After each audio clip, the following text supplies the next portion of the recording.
Olá, eu sou o professor Fábio Carneiro, mestre em Sistemas e Computação. Nesse vídeo vamos conversar sobre a evolução do sistema de arquivos e também dos dispositivos de armazenamento em massa. Bom, um sistema computacional ele possui vários níveis de memória, desde os registradores até a memória secundária, passando por memória cache, memória RAM, e sabemos que quanto mais próximo da unidade central de processamento, a memória é menor, mais rápida e mais cara. A memória ela desempenha um papel fundamental para o processamento de dados. É nela que as informações que serão processadas ficam armazenadas. E temos como principal característica das memórias, ou uma das principais características, é que a memória principal é uma memória volátil. Ou seja, se ela parar de receber uma alimentação externa, ela perde os dados que estão armazenados nelas.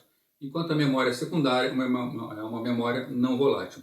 As memórias secundárias também costumam ser chamadas de memórias de armazenamento em massa. A memória principal é importantíssima para a manipulação dos dados em execução. Porém, ele é volátil. Daí a grande importância da memória secundária. É na memória secundária que vão ficar armazenados os dados que vão permanecer de um processamento para o outro quando o sistema é desligado. Então, aqueles dados que precisam ser guardados por longos períodos de tempo, onde não desejamos manter o dispositivo energizado para guardar esses dados, eles serão armazenados na memória secundária ou na memória de armazenamento em massa. Essa memória secundária, então, ela tem grande capacidade de armazenamento e são memórias não voláteis e são importantíssimas para a computação. Agora, como os dados são armazenados e recuperados dessa memória secundária, dessa memória de armazenamento em massa? É aí que entram os sistemas de arquivos. Os sistemas de arquivos eles vão formatar um dispositivo de armazenamento para que seja possível armazenar e depois recuperar essa informação. Os sistemas de arquivos eles ditam como esses dados são armazenados. Eles ditam também como são as regras de acesso aos dados e são responsáveis por garantir a consistência dos dados que estão armazenados nesse dispositivo. O nosso foco de estudo aqui é o Linux. O Linux utilizou como seu primeiro sistema de arquivos o sistema de arquivos de um sistema operacional conhecido como Minix. Isso é até natural, uma vez que o Linux é derivado do Minix. O Minix era um sistema... ainda existe. É um sistema operacional acadêmico. E seu sistema de arquivos ele possui limitações importantes, uma vez que ele foi escrito para ser fácil e não para ser otimizado. Essas limitações importantes, suas principais limitações eram o tamanho do sistema de arquivos, que era no máximo 64 MB, e também podendo conter arquivos de até 64 MB, e nomes de arquivos que poderiam ter até 14 caracteres. Mas é importante dizer que, apesar dessas limitações, ele era totalmente funcional, então não havia razão para não utilizá-lo. Era mais fácil, no momento de lançamento, utilizar um sistema funcional, que a gente sabe que está funcionando, do que fazer um sistema completamente novo. E faz-se mais tarde esse sistema completamente novo. Bom, em 1992, houve a inclusão do núcleo do Linux do chamado VFS, Virtual File System. Então, um sistema de arquivos virtual, onde basicamente tudo é considerado como arquivo. E junto do VFS veio trazido um sistema de arquivo conhecido como EST. Ele trouxe como principais características o aumento na sua capacidade. Agora a capacidade dele é de 2 GB, tanto para arquivos quanto para o volume. Tem o maior volume 2 GB, também o maior arquivo dentro desse volume 2 GB. E passou o nome de arquivo de simples 14 caracteres, agora é possível 255 caracteres. Mas o EST, no seu lançamento, ele tinha ainda um problema. Tinha alguns problemas, e o maior deles era a lentidão. A fragmentação do sistema de arquivos provocava muita movimentação na cabeça de disco, e isso fazia com que o sistema ficasse lento no acesso aos arquivos. Em 1993, veio o EST2 em substituição ao EST. É um sistema de arquivos que foi padrão durante muito tempo no Linux. Ele veio resolver vários problemas. Apesar dele não ser o único, o Linux nessa época aceitava vários sistemas de arquivos diferentes, o EST foi o que predominou. Características dele, muito mais veloz que o EST, volumes de até 32 terabytes de informação, podendo conter arquivos de até 2 terabytes. Então, um sistema de arquivos bem mais robusto. Em 2001, houve uma evolução do EST2 para o EST3. Basicamente, a única mudança foi um esquema chamado esquema de journaling. Esse esquema de journaling ele faz uma pré-escrita da informação no disco antes de gravar a informação efetivamente. Assim, no caso de algum problema com o sistema, com falta de energia, os dados não se corrompem com tanta facilidade. Então, o sistema traz uma maior confiabilidade ao sistema de arquivos. E o EST3 e o EST2 eles são basicamente intercambiáveis, já que a sua única diferença é basicamente o esquema do jogo, né? Já em 2008 é lançado um sistema que traz uma evolução bem maior, em substituição ao EST3, é chamado de EST4. Né? Então a quarta versão do EST traz como características volumes de até 1 exabyte, então volumes enormes, né? E cada arquivo desse volume podendo chegar a 16 terabytes. Também trouxe um esquema chamado de alocação tardia. Esse esquema de alocação tardia no sistema de arquivos, ele melhora o desempenho do sistema de arquivos, então fica mais rápido ainda que o EST3, e reduz a fragmentação dos arquivos em disco, né? Traz ainda um esquema de verificação de integridade do jornal melhor, melhorando ainda mais a confiabilidade que foi trazida lá no EST3, né? Bom, durante essa evolução, é marcante que houve um grande aumento da capacidade de armazenamento dos sistemas, né, a cada nova versão do sistema de arquivos. O que o usuário espera? O usuário espera poder utilizar ao máximo, ele quer tudo que o sistema pode trazer de melhor para ele. Isso provoca então uma corrida desenfreada por parte dos fabricantes para produzir o quê? Sistemas de armazenamento de memória secundária, né, armazenamento em massa, cada vez maiores e com maior velocidade, né? Bom, o principal sistema de armazenamento em massa é o disco rígido. O disco rígido ele foi criado pela IBM em 1957. Né? Na época foi lançado com 5 MB de capacidade de armazenamento. E até a década de 70, a evolução dele foi muito lenta, né? Basta dizer que em 1973, um disco rígido de 10 MB custava em torno de $2.000. Então, muito caro para pouca capacidade de armazenamento. Só que a partir dessa época, a tecnologia foi melhorando, os sistemas foram ficando cada vez mais rápidos, então os discos ficaram melhores, mais rápidos, mais confiáveis e com uma capacidade de armazenamento bem maior, né? Mas como armazenar esses dados? Temos um disco, temos um sistema e precisamos dele armazenar os dados. É aí que ocorre a introdução do sistema de arquivos. O sistema de arquivos vem para formatar, dar um formato a esses dispositivos de modo que os dados possam ser armazenados no dispositivo e mais tarde trazidos de volta, né? Então a evolução do sistema de arquivos, assim como a evolução dos discos rígidos, caminharam lado a lado, né? Porém, discos rígidos são sistemas mecânicos. Apesar de serem muito rápidos atualmente, principalmente comparando com seus ancestrais, ainda é muito lento comparando com os dispositivos eletrônicos que existem em um computador, né? O fenômeno que está acontecendo hoje, né, é o barateamento da tecnologia de memória flash e a criação então dos discos de estado sólido, os chamados discos SSD. Esses discos eles têm como características grande velocidade no acesso à informação, né, e também baixo consumo de energia. Outra coisa é que o baixo desempenho que existe nos HDs decorrente da fragmentação do disco é inexistente aqui, né? O problema da fragmentação do disco para o HD é que conforme as informações são espalhadas pelo disco, para acessar essas informações tem que ficar vendo uma movimentação constante da cabeça de gravação do disco. O SSD ele faz um acesso eletrônico às informações que estão gravadas nele. Então a fragmentação é um problema que não afeta em desempenho aos SSDs, né?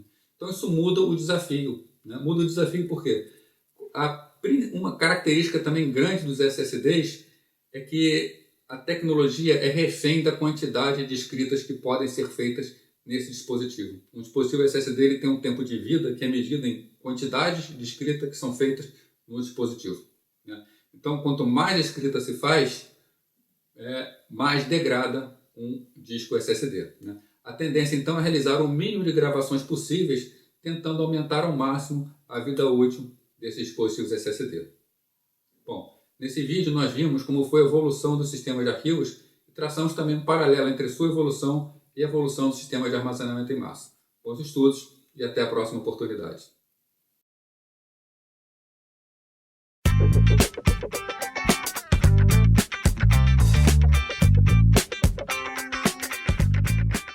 Neste vídeo apresentarei para vocês como trabalhar com partições em Linux. No material de aula, vocês têm acesso aos comandos que podem ser utilizados no processo de particionamento e formação do disco rígido. Aqui nós vamos fazer uso do gparted, que é uma interface gráfica para o comando parted, e vamos aproveitar para explorar um pouco mais essa ferramenta. Para iniciar o gparted, basta vir num terminal e dar o comando gparted, né, normalmente. Ou, para iniciá-lo direto pela interface gráfica, a gente vem aqui no menu iniciar do Ubuntu, onde encontramos o gparted, e clicamos nele para fazer a inicialização. Como nós vamos mexer com uma parte sensível do sistema, que é particionamento e formatação de discos, é necessário uma senha de um usuário que tenha privilégio para isso. Então, colocando a minha senha.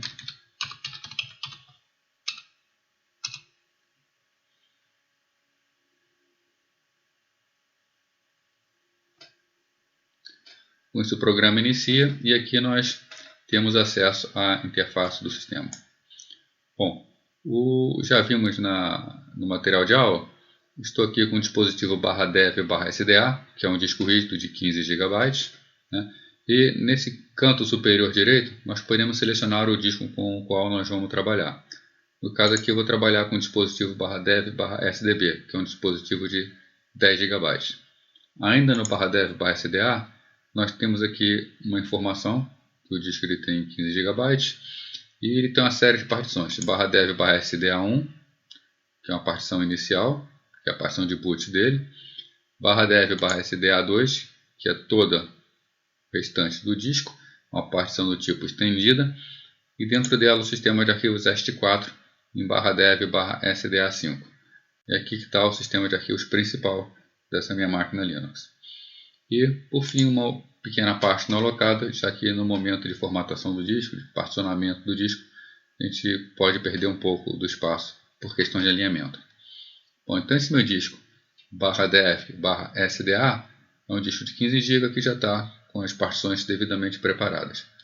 Entrando no disco /dev/sdb, é um disco que não tem nada alocado, o disco está cru, é como se fosse um disco que acabou de ser colocado no sistema. O processo de criação de partições no gparted é bem tranquilo. Nós selecionamos o espaço, no caso aqui é todo o espaço que está disponível, e clicamos no botãozinho de mais. Então ele abre um espaço onde eu posso criar a minha partição.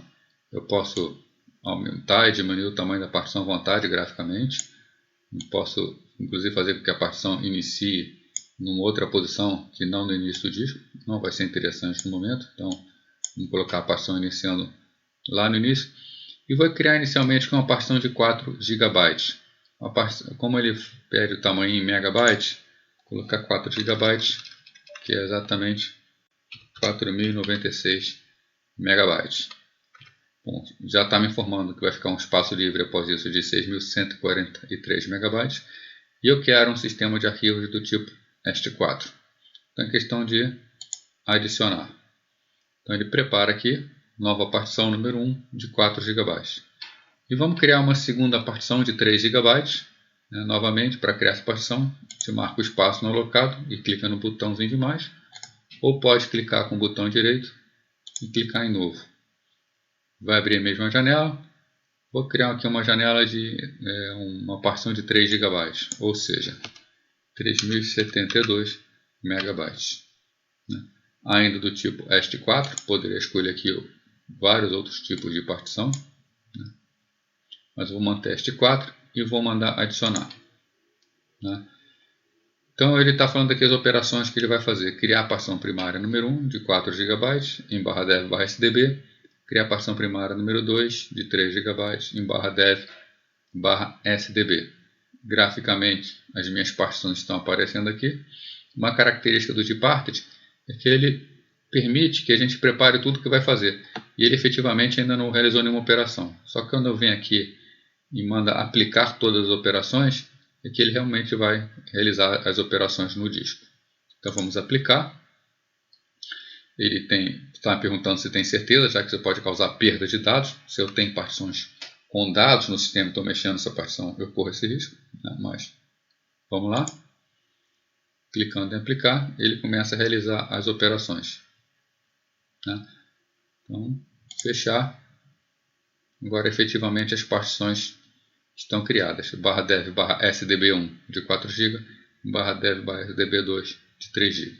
Detalhe que se estivéssemos configurando com fdisk pela linha de comandos, nesse momento nós teríamos as partições criadas, porém elas não estariam formatadas. Precisaria ser formatado ainda com mkfs. Utilizando o dparted, a formatação faz parte do processo, então eu já tenho essas minhas partições formatadas. Bom, vamos aqui então criar agora o ponto de montagem. O que é o ponto de montagem? Vocês também já viram isso no material, mas uma partição no Linux ela precisa ser montada em uma pasta, em um diretório. Se ela não for montada, ela não pode ser utilizada, né? Num sistema como o Windows, uma partição vai ser uma letra de drive seguida do sinal de 2 pontos, então D 2 pontos, E 2 pontos. No Linux, uma partição deve ser montada numa pasta, num diretório. Então, aqui eu já estou como administrador, nesse terminal. Vamos criar o ponto de partição. Então, para a primeira partição, criar um diretório chamado P1. mkdir /P1. Né? E para a segunda partição, vamos criar uma pasta chamada P2. Então, criadas agora as pastas P1 e P2. Como fazemos para acessar o sistema de arquivos? Bom, foi criado o /dev/sdb1. Então, para montar ele no ponto P1, o comando é mount o dispositivo, sempre no diretório /dev, o dispositivo sdb partição 1, monta ele em /P1. Pronto, feito isso, a partição está montada e pronta para ser utilizada. Para montar a P2 com o dispositivo /dev/sdb2, o comando mount /dev/sdb2 no ponto de montagem /P2. Um comando útil para ver os dispositivos montados, def-h. Vemos aqui todos os dispositivos montados e vemos dispositivo /dev/sdb1 montado em P1 e o /dev/sdb2 montado em P2. O tamanho do dispositivo sempre perdemos um pouco. Um dispositivo de uma partição de 4 GB está marcando 3.9 e outra partição de 3 GB está marcando 2.9, porque sempre algum espaço da partição vai ser perdido com a parte de estruturação do sistema de arquivos. Bom, montada as partições, vamos fazer alguns testes aqui dentro. Então, entrando na pasta /P1. Né? Como está montado aqui /dev/sdb1, enquanto eu estou no sistema de arquivos raiz, vou voltar para o sistema de arquivos raiz, cd eu estou no meu disco /dev/sda, né? Ou melhor, /dev/sda5, é o meu disco do sistema de arquivos raiz. Quando eu entro na pasta P1, eu estou entrando na partição 1 do /dev/sdb. Então, pelo simples fato de eu fazer o comando cd /P1, eu já estou mudando automaticamente de dispositivo. Né? Vamos criar aqui dentro uma pasta chamada teste. mkdir teste. Vamos entrar na pasta teste e dentro dessa pasta teste criar um arquivo chamado pessoal.txt. Então eu vou usar o nano pessoal.txt. Colocar aqui algumas informações pessoais. Nome, Fábio, CPF 123.456.789-10. Então essas são as informações pessoais que estão no arquivo pessoal.txt. Então no nano vemos aqui embaixo Ctrl O para gravar, Ctrl X para sair. Então Ctrl O confirma o nome do arquivo, Ctrl X para sair. Olhando o conteúdo do diretório, temos lá dentro o arquivo pessoal.txt.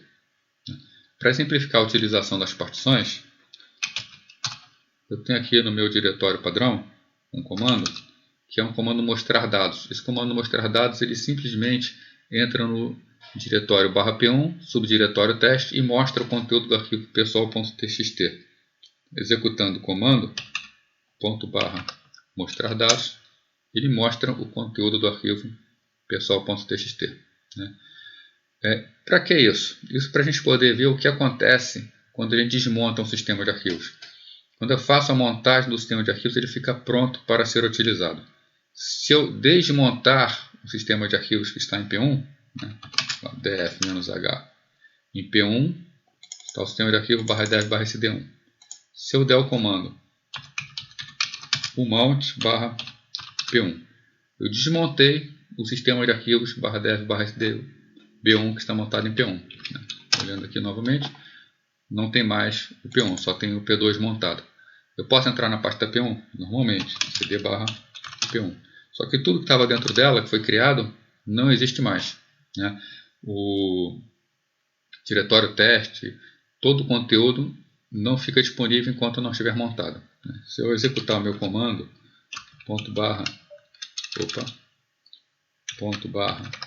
mostrar dados, ele simplesmente fala diretório arquivo não encontrado, a informação não está mais disponível. Por outro lado, se eu monto novamente, mount /dev/sdb1/p1, executo novamente o comando, ele já encontra a informação lá dentro, né? Vamos novamente desmontar para ver um outro exemplo. O mount /p1, o mount /p2, agora não temos nada montado. O que acontece se eu montar /dev/sdb1 em P2? Mount /dev/sdb1/p2. Eu montei meu dispositivo SDB1 em P2. Se eu tentar executar o comando mostrar dados, não encontro nada, porque apesar da informação existir, nesse momento ela está em outro ponto de montagem. Entrando em P1, que era onde estava montado inicialmente, não tem nada lá dentro. Porém, se eu for para a pasta P2, está lá dentro no diretório teste. Entrando no diretório teste, estão lá as informações pessoal. Vendo conteúdo, cat pessoal.txt. Está lá o meu arquivo, né? Então, quando montamos o sistema de arquivos, se aquela informação é uma informação de algum sistema que precisa estar sempre no mesmo lugar, é preciso ter a exata noção de onde vai ser montado o sistema de arquivos. A informação, então, ela fica gravada no dispositivo, ela fica atrelada ao dispositivo, não ao local onde ele estava montado no momento da gravação, né? Então é importante ter isso em mente, né? Mas vamos brincar um pouquinho mais aqui com Gparted e ver algum novo conceito, né? Então, para isso, vamos primeiro desmontar tudo. SDB1 está montado em P2, mount /P2. Opa, está ocupado porque eu estou lá dentro, eu tenho que sair do diretório. Agora sim, o mount /P2. Se eu for olhar no Gparted, vamos imaginar a seguinte situação. Eu, por alguma razão, enchi o meu espaço em /dev/sdb1, eu preciso aumentar essa partição, /dev/sdb1.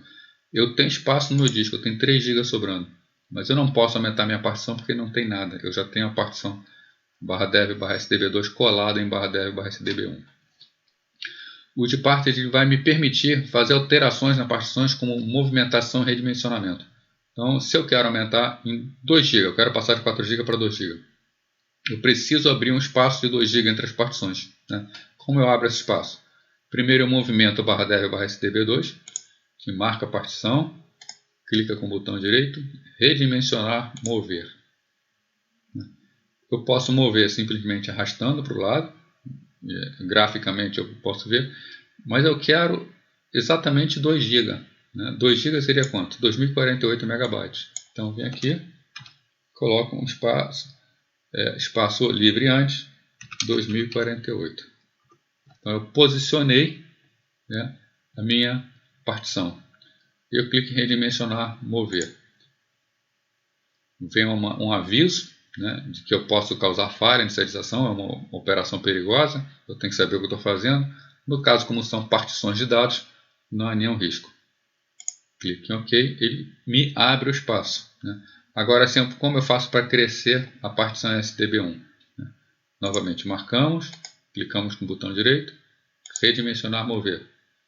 Né? Eu posso redimensionar arrastando simplesmente. Então, eu arrasto tudo para a direita para aumentar ao máximo a minha partição. Né? Redimensionar, mover. Pronto, minha partição agora está com 6 GB, /dev/sdb1.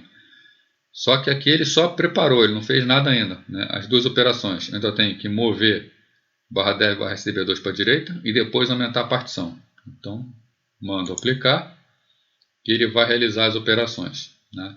Avisa que pode ocasionar perda de dados, aconselha fazer o backup, é importante fazer o backup antes. Clicamos em aplicar, ele começa a fazer as operações. Aqui estamos usando partições muito pequenas, um disco de 10 GB é um disco muito pequeno. Em discos maiores essa operação pode ser demorada. Então já foi feito, rapidinho, fechar. Está aqui o novo sistema, a partição deslocada para a direita, STB2, e a partição STB1 com 6 GB. Vamos ver se houve perda de dados, se houve algum comprometimento. Mount, /dev, /sdb1 em P1. Se entrarmos lá, cd/p1, temos lá o diretório teste, que foi criado anteriormente. Entrando, está lá pessoal.txt. Então, se eu for no local onde está o meu programinha, /mostrar dados, ele mostra os dados pessoais. Então, nós vimos que funcionou perfeitamente a operação de movimentar a partição 2 e aumentar o tamanho da partição 1, né? E tudo continuou funcionando normalmente. Bom, nesse vídeo, nós vimos como particionar discos e como formatar e montar essas partições. Nós vimos ainda como de parted é possível ver e redimensionar as partições, embora seja uma operação perigosa de ser feito e é aconselhável fazer o backup antes disso. Bom, desejo a vocês bons estudos e até a próxima oportunidade.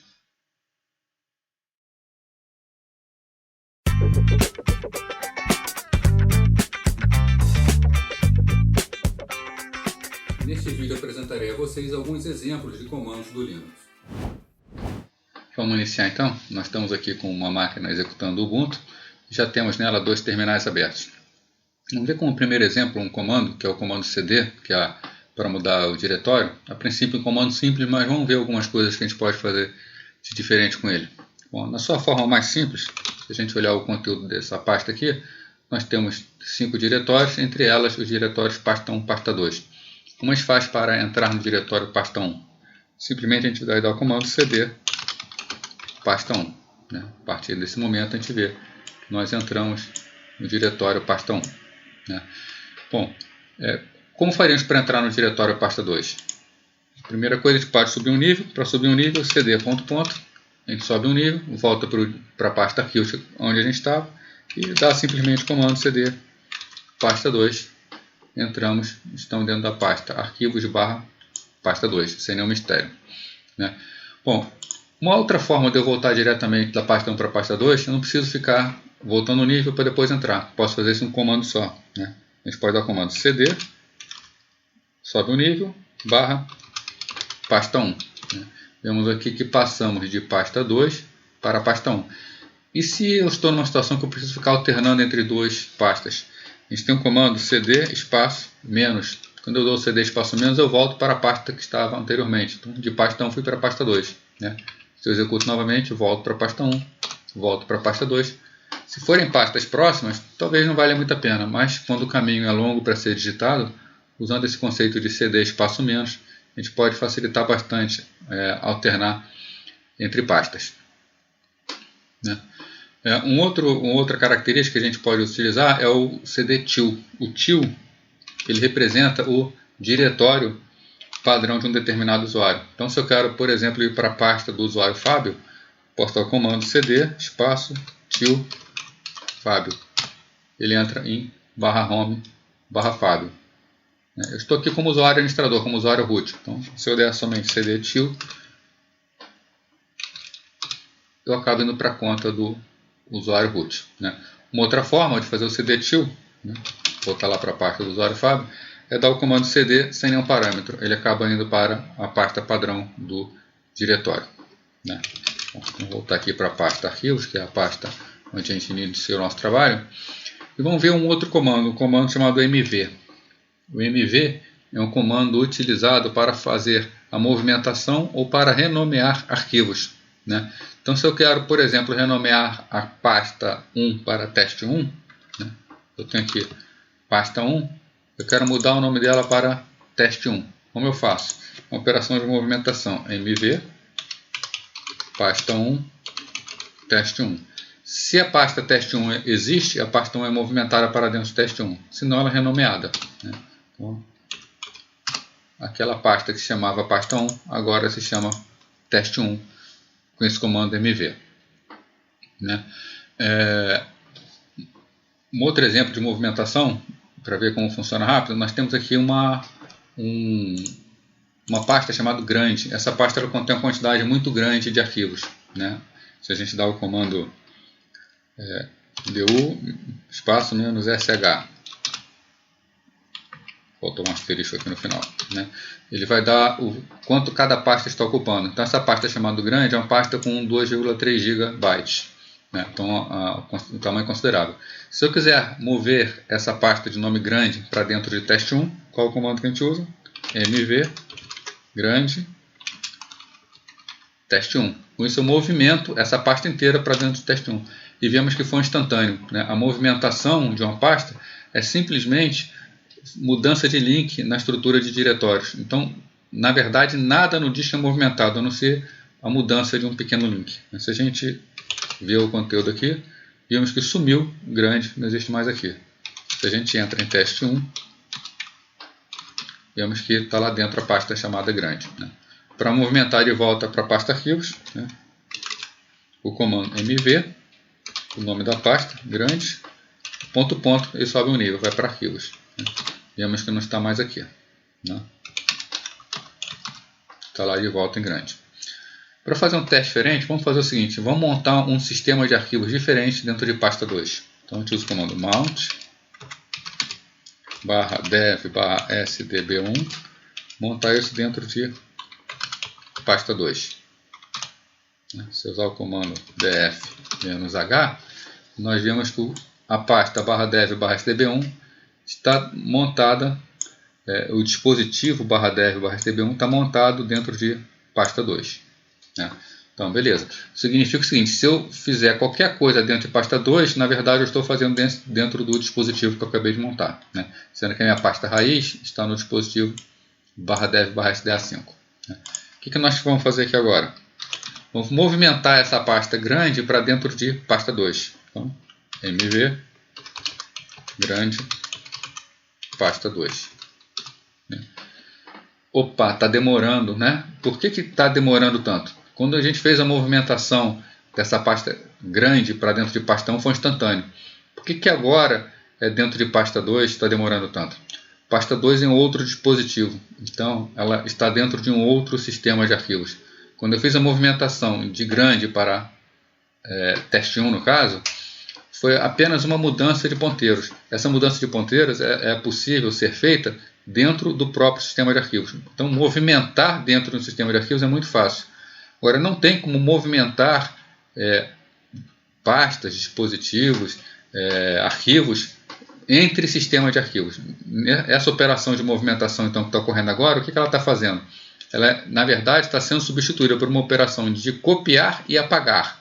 Né? Como não é possível mover rapidamente, mover diretamente de um dispositivo para outro, primeiro está sendo copiado do dispositivo /dev /sda5, né, para o dispositivo, né, nós temos aqui, está sendo copiado para do dispositivo /dev /sda5, onde está o meu sistema de arquivos principal, ele está sendo copiado para um outro dispositivo, /dev /sdb1. Quando acabar de copiar, ele vai lá nos arquivos originais e vai apagar. Né? Então a operação de movimentação, ela ocorre como movimentação mesmo, somente dentro do próprio sistema de arquivos.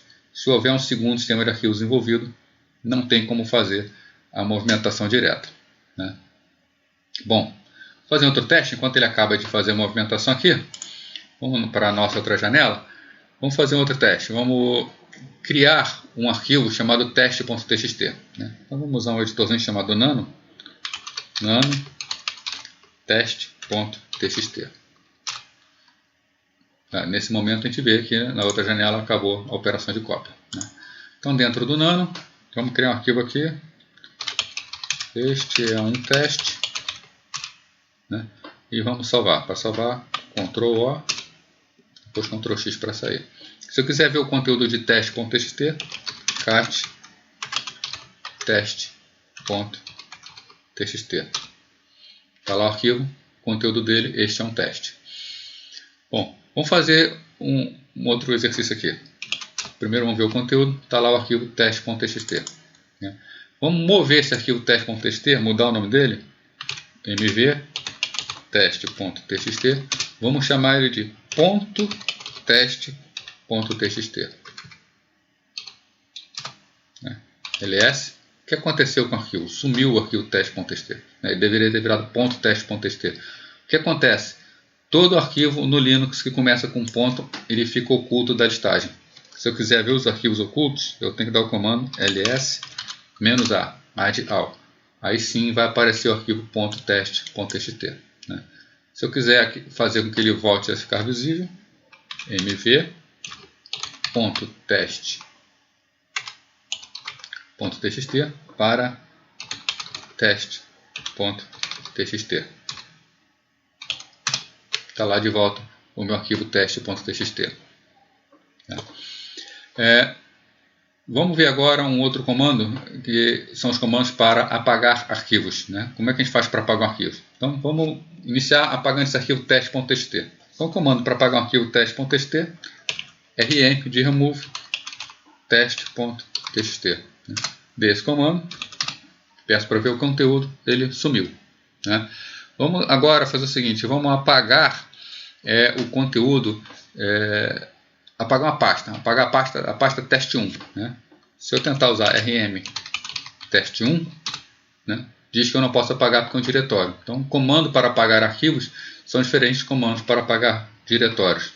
Se eu quiser apagar então teste1, eu tenho que usar o comando rmdir, né, para apagar um diretório, teste1. Nesse momento, né, teste1 sumiu daqui. Então está tudo funcionando perfeitamente. Vamos fazer o seguinte agora. Vamos entrar na pasta 2 e tentar agora apagar essa parte chamada grande. Né? A gente viu que o comando para apagar a pasta grande é rmdir, para apagar uma pasta, e chamamos de grande. Né? O que acontece? Diretório não vazio. O rmdir só me permite apagar pastas vazias. Né? Então, como eu faço para apagar essa pasta grande? Ela é uma pasta muito grande que tem vários arquivos. Vou ter que entrar dentro dela, diretório por diretório, apagando um por um. Tá? Também não é necessário. Né? Então, o comando para apagar um arquivo é o comando rm. Mas se eu tento apagar um diretório, né, rm grande, ele não me permite que é um diretório. Porém, existe um parâmetro que é o parâmetro rm-r, recursivamente. Eu posso ainda usar junto dele o parâmetro f para forçar, não perguntar nada. Então, rm-rf grande. Nesse caso, ele vai apagar recursivamente toda a pasta.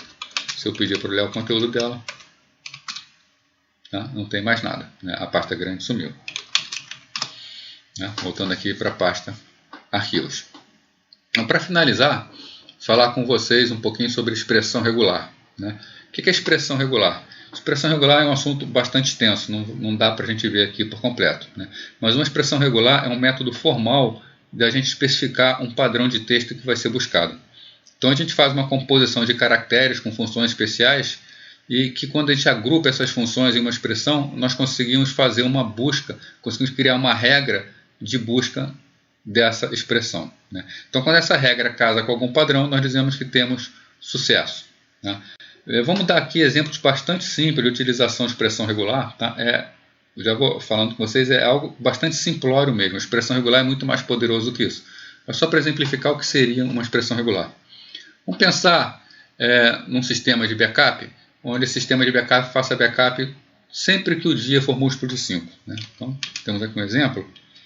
Vou botar aqui CD backup1. Então, várias pastas de backup. Então, sempre no dia 5, dia múltiplo, dia 5 de janeiro, dia 10 de janeiro, dia 15 de janeiro. Então, sempre 5, 10, 15, 20, 25, 30. Então, sempre fazendo dessa forma. Né? E vamos supor que a gente tem um determinado problema. Eu quero pagar todos os backups de fevereiro a julho. Né? Como eu faria para pagar todos os backups de fevereiro a julho? Eu poderia sair marcando e apagando um por um. Mas se eu for fazer uso, lançar mão de expressões regulares, eu posso dar um comando e quando esse comando casar com o padrão, ele executa o comando. Então, por exemplo, apagar esses diretórios seriam rm-rf. Quero apagar tudo de fevereiro a julho. O nome do meu arquivo é backup, né? O caractere de sublinha, Então eu quero pagar tudo que vai de 0,2 até 0,7. Então, sublinha. Aí eu abro um colchete para dizer que eu vou fazer um intervalo de busca, né? Antes do colchete, eu vou 0 e vou fazer um intervalo de busca 2 a 7. Né? Então essa expressão entre colchete aqui está dizendo o seguinte: vou procurar por arquivos que tenha backup sublinha 0 e que depois do 0 tudo na faixa de 2 a 7. Então ele vai casar com o padrão 2, 3, 4, 5, 6, 7. Né? E para finalizar eu posso botar um asterisco para dizer que depois disso qualquer outra coisa. Né? Então o esperado é que esse comando tenha apagado tudo desde backup 2 do 5, passando até o backup do dia 30 do mês 7. A gente olhar aqui o conteúdo agora, ele foi apagado. Temos o backup de janeiro, depois do backup de janeiro, vem o backup de agosto. Tá? Então cumpriu perfeitamente a função. Um outro exemplo, entrar numa outra pastinha que está preparada também. Então está na situação original, todas as pastas de backup. E agora eu quero te fazer diferente. Eu quero apagar todos os backups que foram feitos em dia 20. Né? Para apagar isso, como a gente faz? rn-rf, o nome do arquivo, backup, sublinha, asterisco para dizer qualquer sequência e que termine com traço 20, que são os backups feitos nos dias 20. Então vemos aqui que nós temos 20 de janeiro, 20 de fevereiro, 20 de março e por aí vai. Executando o comando, pedindo para ver o conteúdo do disco, vemos que matou o backup de 20 de janeiro, de 20 de fevereiro, 20 de novembro. Né? Não temos mais esses backups desses meses todos. Né? Bom, então isso que a gente tinha para ver aqui nesse vídeo. Bons estudos e até a próxima oportunidade.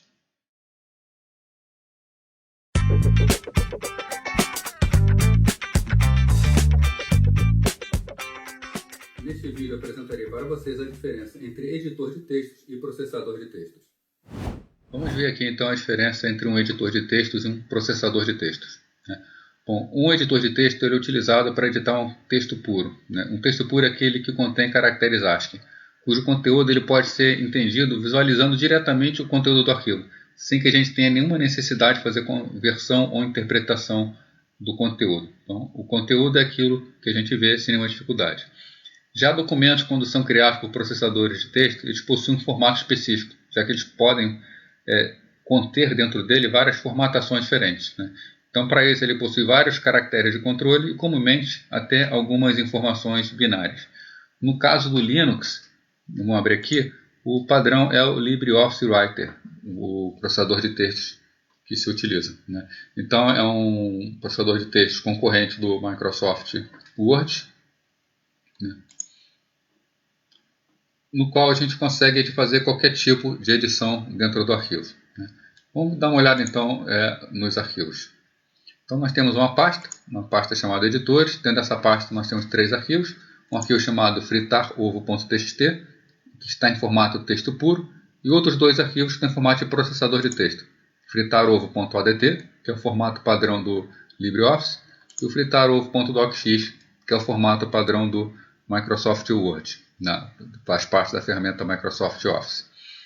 Vamos abrir um desses arquivos aqui. Né? Abrir, por exemplo, o fritarovo.txt. Quando a gente clica em cima dele, a gente abre esse arquivo utilizando o editor padrão da interface gráfica do Ubuntu, que é o Gedit. Né? Então está aqui o Gedit, ele abre. Podemos mexer nesse texto normalmente, acrescentar caracteres, botar novas linhas e sair digitando um novo texto. Né? E reparamos que apenas podemos colocar texto puro também. Então é um editor de textos que não dá muita versatilidade. Normalmente utilizado para editar arquivos de configuração do sistema, onde nos interessa apenas o texto que está ali. Né? Já se a gente abrir, né, fechar sem salvar aqui, se a gente abrir, por exemplo, o fritarovo.odt, que contém as instruções feitas no Writer, o LibreOffice Writer. Então, abrindo o arquivo, podemos observar que é o mesmo arquivo, com o mesmo conteúdo, mas aqui nós temos muito mais funcionalidades.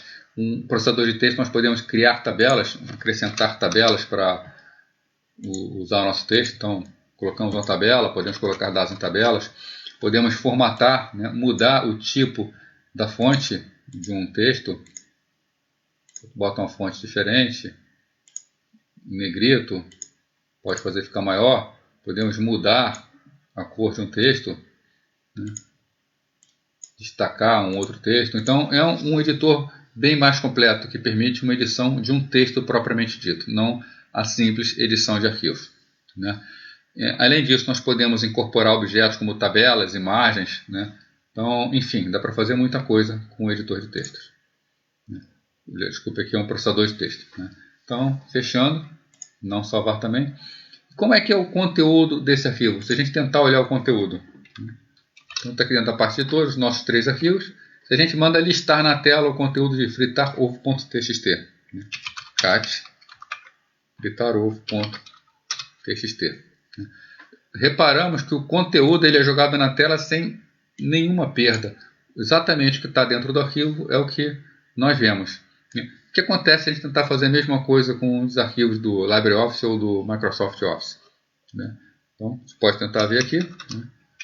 cat fritarovo.odt, que é o do OpenOffice.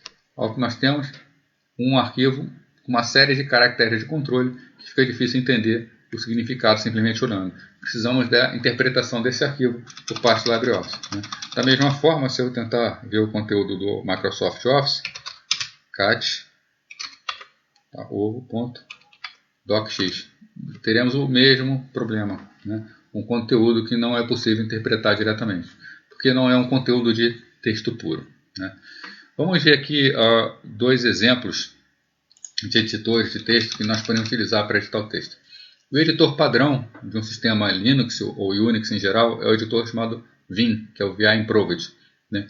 Podemos chamar ele por Vim ou por VI mesmo, né? Uma forma de editar, por exemplo, o arquivo fritarovo seria VI fritarovo.txt, né? Lembrando que esse tipo de editor edita apenas arquivos texto puro.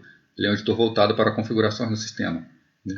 Quando a gente entra, está lá a informação do nosso arquivo, podemos navegar pelo arquivo, né, com as setas direcionais. O VI ele tem a característica que ele tem um modo de edição e um modo de comandos. Quando a gente abre no modo de comandos, né? Se eu venho aqui, por exemplo, e quero digitar 2 vezes o caractere D e fizer isso inadvertidamente no modo de comandos, eu acabo dando o comando DD, que apaga a linha. Então essa linha aqui, quando estiver aquecido, eu vou lá e dou DD, opa, apaguei a linha sem querer, não era isso que eu queria fazer, né? Por sorte, nós temos também o comando U, de undo, né, que ele restaura para a gente o conteúdo. E se eu quiser editar, né, eu venho aqui, né, em vez de eu botar quebre o ovo, eu quero editar, eu venho nesse ponto, pressiono o caractere I, nesse momento eu entro em modo de edição, agora eu posso botar a casca do ovo, né? Então consertei aqui, quebre a casca do ovo. E para sair do modo de edição, né, eu apertei aqui uma seta, quando aperto a seta, ele acaba colocando o caractere de controle, né? Então, para sair do modo de edição, aperto o caractere Escape, eu quero tirar aquele Czinho ali que não tem nada a ver, DD apago, né? E está aqui o meu arquivo, né? Voltei para o modo de edição, desculpe, para o modo de comandos, né? Para sair, eu posso usar o comando X, que ele sai gravando, né? Então, esse é um exemplo de utilização do VI. Então, o VI é um editor de textos mais complexo, que ele tem comandos que precisam ser decorados, são mais difíceis, né? Porém, ele é bastante utilizado por administradores mais experientes, né? Quando se vai editar um texto e não se tem muita confiança no VI, uma outra opção do Linux é o nano. Então, também podemos dar o comando nano fritarovo.txt. Ele abre o editor de texto como outro qualquer. A diferença para o VI é que nesse editor nano estamos sempre no modo de edição, né? Então, quebre a casca do ovo. Eu venho apagando com backspace, quebre o ovo, né? Ou não, quero agora voltar a escrever. Quebre a casca do ovo. Então, vou editando normalmente o texto, né? Para enviar comandos no nano, a gente pode perceber os comandos aqui embaixo, né? Para gravar o arquivo, Ctrl+O. Para sair, Ctrl+X, né? E se eu quiser ver os outros comandos, aqui é apenas um apanhado dos comandos que ele tem, eu posso dar o comando Ctrl+G, que é obter ajuda. Então, Ctrl G, ele abre uma tela de ajuda e com a setinha para baixo e para cima a gente vai rolando, vendo todos os comandos possíveis, né? Ctrl X, eu saio da tela de ajuda. Para sair novamente, eu posso sair com Ctrl X. Como eu modifiquei, ele vai perguntar: quer salvar? Botar sim. Ele salva o arquivo e sai. Bom, nesse vídeo aqui nós vimos a diferença entre um editor de texto e um processador de texto e vimos também muito rapidamente o funcionamento dos editores mais comuns, que são VI e o Nano.